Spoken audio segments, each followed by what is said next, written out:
Hello mga kalokban, welcome back ulit sa aking YouTube channel, Lokban Electronics TV. So meron na naman tayo ngayon isang home service na washing machine. H52 ang error po niya.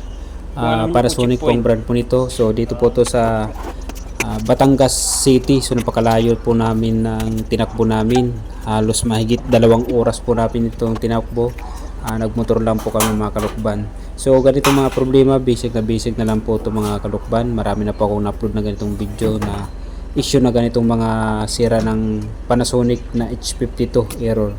So napakadali lang gawin ito. So hindi ko na po kinuhanan ng detalye kung paano repairin kasi napaka-basic na lang po nito mga kalokban. So sa mga gusto pala mag-home service, pwede po kayo mag-message sa aking Facebook page, sa YouTube channel at sa aking Messenger. At dito po pwede din po kayo tumawag sa ilalagay kong cellphone number sa screen po. So ayan po, natapos na po natin repairin yung washing machine. So nag-okay na po siya, nawala na po yung H52 at atin na lang ibabalik yung takip ng washing machine. So yan po yung kasama natin, ang aking pinsan si Jake Bantelo, Lokban Electronics. So yan, umiikot na po itong washing machine nila sir. So maraming salamat po sa panibagong pagkataon na pinagkalob sa atin, lalo na sa ating mga kaalaman mga kalukban.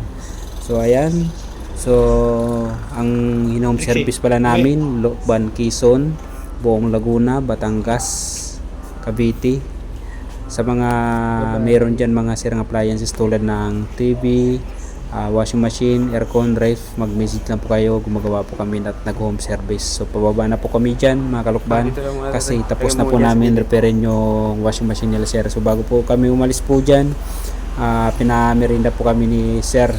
So maraming salamat po sa pamerinda po sir.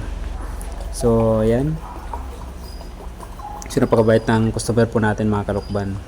Nakakapagod nga lang, hindi nakakapagod magawa ng appliances, nakakapagod yung biyahe kasi mahigit 2 oras yung biyahe na papunta dito sa Batangas City, tapos uwi pa ulit kami ng mahigit 2 oras, siguro kung mga 3 oras na rin ng takbo namin kasi siyempre hindi maiwasan yung traffic mga kalukban. So ayan, so pauwi na po kami mga kalukban. Yan po yung aming service pagpunta dito, nakamotor po kami, akala ng customer e-bike. So maraming salamat.